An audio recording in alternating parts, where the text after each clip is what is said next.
Por que fazer negócios no Brasil é muito difícil em comparação com outros países? De acordo com o ranqueamento do Banco Mundial, que indica as dificuldades de se fazer negócio em um determinado país, o Brasil é o número 116, de um total de 189 países, ficando atrás de países desenvolvidos e subdesenvolvidos. Então, não necessariamente o nível de investimento de um país está relacionado com o seu desenvolvimento.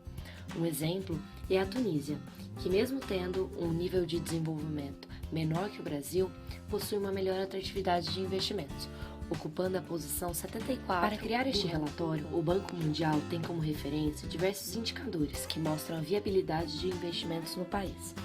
Dentre eles, os 6 mais relevantes para o Brasil são: 1. Obtenção de eletricidade. Esse critério mede principalmente a acessibilidade que uma empresa tem à eletricidade, o que no Brasil não é um fato relevante no desenvolvimento de novos negócios, já que o país ocupa a 22ª posição. 2. Registro de propriedade. Este critério está relacionado com a abertura de novos negócios e toda a burocracia envolvida. Hoje, o tempo médio no Brasil para abrir uma empresa é de 102 dias, enquanto nos países membros da OCDE, Organização para a Cooperação e Desenvolvimento Econômico, o tempo médio é de apenas 10 dias. Esse processo não é ineficiente apenas na abertura de um novo negócio, mas ele também se replica para o fechamento das empresas brasileiras. 3. Execução de contratos. Esse critério mede o tempo e a eficiência no cumprimento de contratos entre devedores e credores, fornecedores e clientes e a atuação da justiça. 4. Abertura internacional. Esse aspecto mede o volume de comércio de um país com o resto do mundo. O Brasil é uma economia fechada, não chegamos a exportar nem 10%.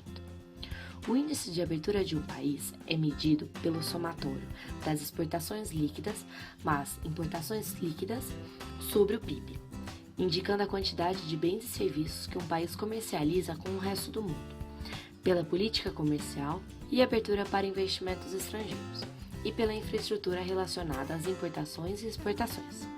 O índice do Brasil é de 18%, enquanto o índice de países desenvolvidos, como por exemplo a Holanda, é em torno de 50%. Além disso, o Brasil é considerado o país mais protecionista do G20. 5. Fornecimento de crédito. Para avaliar a facilidade de obtenção de crédito, o Banco Mundial avalia 2 principais aspectos. O primeiro mede a qualidade, o escopo, a cobertura e a acessibilidade às informações de crédito, que ajuda os credores a selecionar melhor os tomadores de empréstimo. O segundo aspecto descreve até que ponto as leis de garantias e falências facilitam os empréstimos. É muito difícil ter acesso a crédito no país. O acesso ao crédito é classificado constantemente pelas empresas como a maior barreira à sua operação e ao seu crescimento no Brasil. Um exemplo é a ausência de direitos legais de tomadores de empréstimos e credores, que introduz outro conjunto de riscos, dificultando a disponibilização de crédito. 6. Pagamento de impostos. Esse aspecto mede a quantidade de impostos que incidem sobre a atividade empresarial em um país nos diferentes setores, incluindo todos os níveis de governo, municipal, estadual e federal. O sistema fiscal brasileiro está entre os mais complexos e onerosos do mundo. A estrutura de impostos a pagar é muito complexa, intransparente e incerta. Enquanto o Brasil tem mais de 25 impostos federais, estaduais e municipais diferentes, a Noruega cobra 60% do lucro bruto das empresas, usando somente 3 impostos pagos eletronicamente.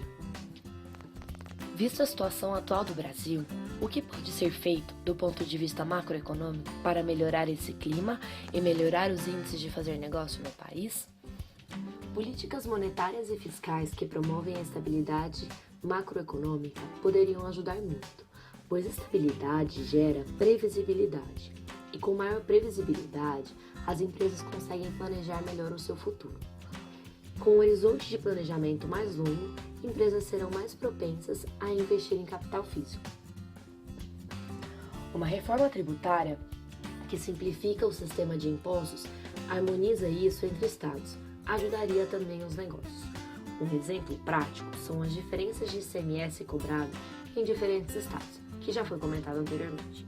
Além disso, para facilitar a arrecadação, é necessário uma unificação dos impostos em todos os níveis de governo. Políticas monetárias resultariam numa diminuição da taxa de juros altíssima e na maturidade dos mercados financeiros e mercados de capitais, o que melhoraria o fornecimento de crédito. Essas taxas de juros reais mais baixas resultarão num aumento de acesso a crédito para as empresas e numa melhora dos mercados de capitais, onde atualmente o governo domina com seus títulos do Tesouro e poucas empresas conseguem pegar dinheiro emprestado através de emissão de títulos próprios. Também ajudará o investimento. O ajuste fiscal busca recuperar a credibilidade do grau de investimentos brasileiros, que é medido por um seleto grupo de agências de rating. Recentemente, a Standard & Poor's rebaixou o grau de investimento brasileiro para BB+. Buscando recuperar a atratividade dos investimentos brasileiros, o governo está implantando o ajuste fiscal, que busca fazer com que o país tenha um superávit primário, arrecadando mais e gastando menos. Seguindo a teoria real das opções de investimento de Dixit-Pindick, se o valor da opção de não investir é muito alto, o investidor prefere esperar, já que com o passar do tempo, as condições e o clima para investimentos no país podem melhorar. No Brasil, devido a todas essas dificuldades para fazer negócio, essa opção é muito valiosa. Não há dúvidas que neste momento, os investidores preferem esperar para executar a opção para investir.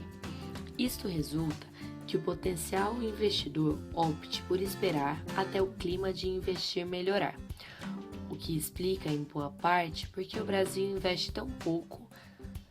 Se olharmos para o investimento do setor privado expresso em porcentagem do PIB, atualmente essa taxa não chega a 13%. É importante quebrar o ciclo vicioso e criar um ciclo virtuoso em que um investimento leva a outro, com políticas macroeconômicas saudáveis e, acrescendo a isso, reformas microeconômicas que diminuam a burocracia e aumentem a competitividade, inclusive uma maior abertura da economia para o resto do mundo, o governo poderia facilitar muito a realização de negócios no país e colocar a economia na trilha de desenvolvimento econômico sustentado e acelerado.